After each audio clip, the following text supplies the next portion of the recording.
Good evening. I'm Mahesh Bhagwat and welcome to my daily program Simple Things Work. I teach how simple everyday tools like moving averages and trend lines are sufficient to analyze Nifty, Bank Nifty and various stocks.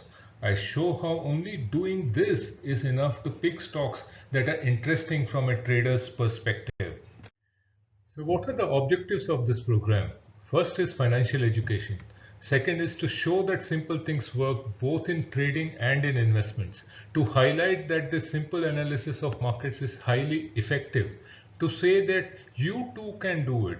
To get people self sufficient in their trading. Finally, to build a community of profitable traders and investors. Please also read the important disclosure. This program is not meant to be taken as an advice to buy or sell. Please do your own research before taking any investment or trading decisions. This program only intends to show how to do simple analysis of stocks and markets and how that simple analysis can be effective. So yesterday I had talked about the fact that Nifty had taken support at this trend line. And then today what Nifty has done is it has gone above the high of yesterday. It has in fact even given a buy as per my Nifty trading system. After giving that buy, it has actually been a volatile day. Nifty has not done really too much.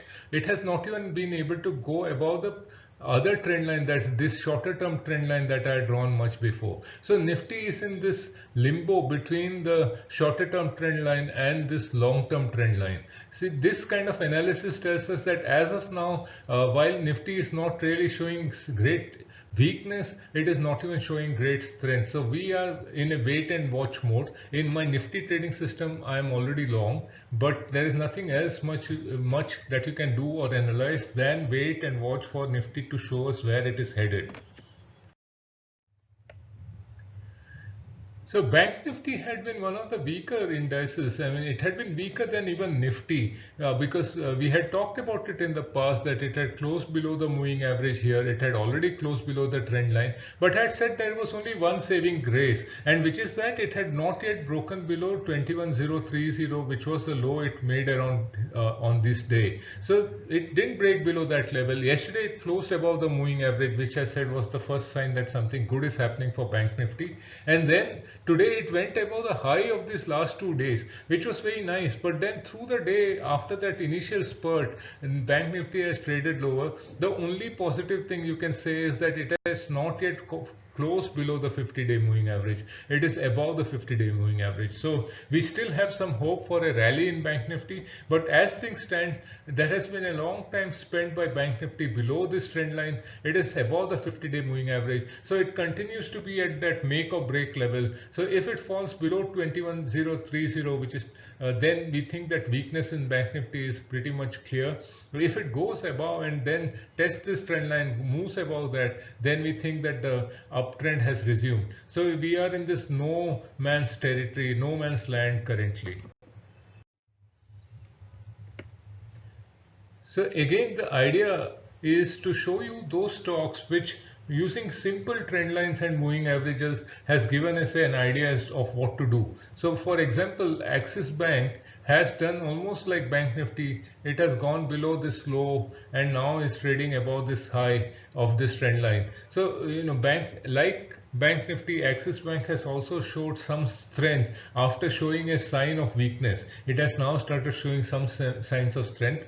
This is the time when we wait and watch. If this high is crossed, if today's high is crossed, then we can be reasonably certain that Axis Bank is planning to go higher, that the uptrend in Axis Bank is resuming.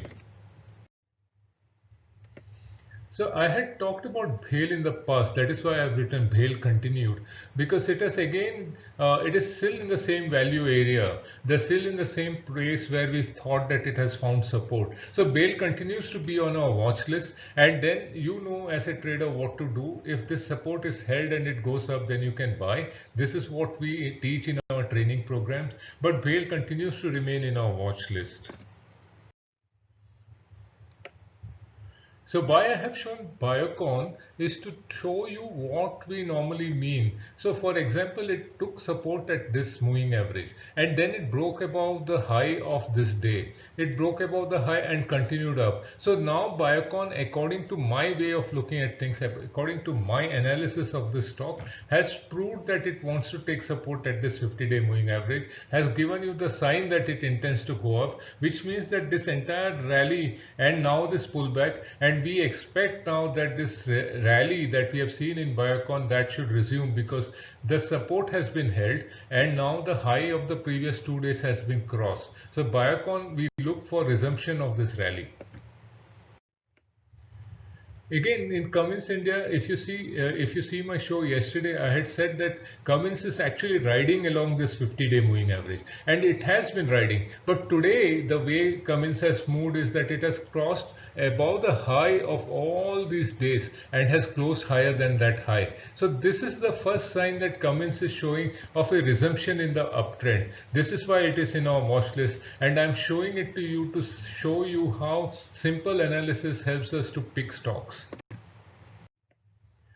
Why is HDFC Bank today here in our stock picks? The reason is that if you remember my weekly show on Saturday, I have posted it, and that I had said that HDFC Bank, sorry, excuse me, had taken a resistance at a 50-week moving average. This was the area where the 50-week moving average was. I am not showing you the weekly chart, so this is just a daily chart. So this is where this 50-week moving average was. Not only that, HDFC Bank had formed a candlestick pattern which is called the evening star, and which is a sign that the entire rally in HDFC Bank could be over. So that is what I talked about in my weekly show.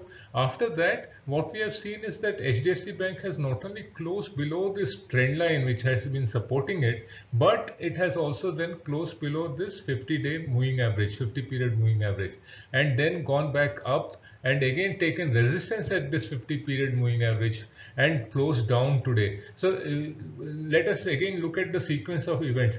The weekly chart had shown weakness because it had hit a resistance at the 50-week moving average.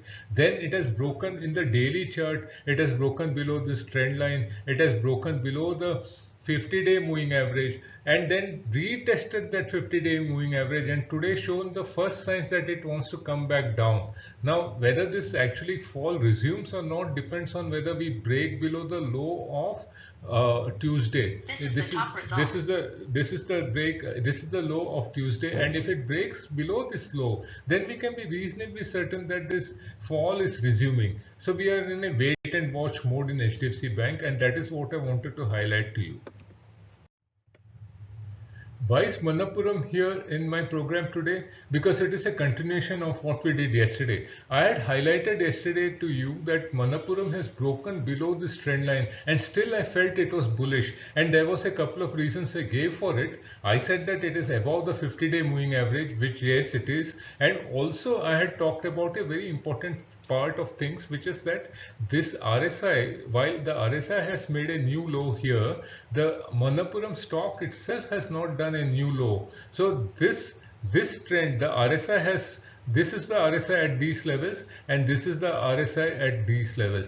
Manappuram stock is higher than these levels, but RSI is lower. This is called a hidden divergence, hidden positive divergence, and this could be a powerful pattern in RSI provided RSI breaks above these highs. The stock price itself breaks above this high. So we are in a wait and watch mode in Manappuram, and that is why it finds a place in our talk today.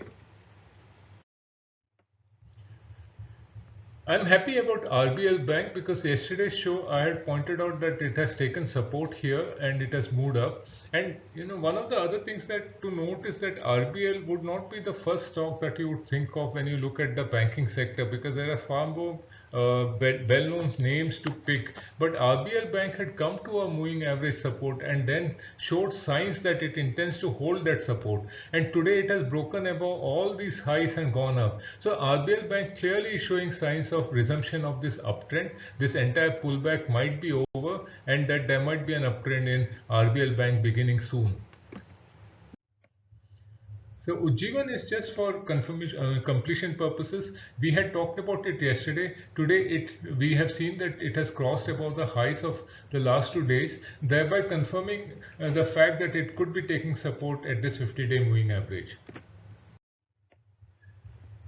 Look at the simplicity of Titan's analysis. Yesterday we had talked about Titan that look, it took support at this 50-day moving average and went up, the trend line held, etc., etc. But I had said that why are we talking about Titan? Because it is at this resistance. I had also said that that is why it is on our watch list. Because if it is at a resistance and it breaks above that resistance, then it is a stock that could break much higher, and therefore it had to be on our watch list. And what do you think it did today? It went up and closed much above the resistance trend line that I have drawn. So simple trend line, simple moving averages is enough for us as a trader to look at, to pick stocks which are interesting for from a trader's perspective. So Voltas was another stock which was on a resistance level. Yesterday we talked about Voltas, saying that it is interesting if it breaks above this resistance. Voltas has not yet done that. It is still below that resistance. But since it is very close to that resistance, it still finds a place in our watch list today. What we have done for you is to highlight stocks of interest. Stocks which are at such levels that a trade can be taken with very low risk to reward ratio. If there is anything close to a holy grail on trading, then finding such stocks will definitely qualify as one. However, finding such stocks is only one insignificant step in becoming a successful trader. The other two are money management and understanding the psychological pitfalls of trading. Along with trading methodology, we cover money management and psychology of trading in great detail in our training programs. For more details, visit the www.themoneymojo.com. If you like what you saw and you want to be notified about our new videos, then please show your love by subscribing to our channel. Don't forget to visit www.themoneymojo.com for more on our training programs, podcasts and blogs.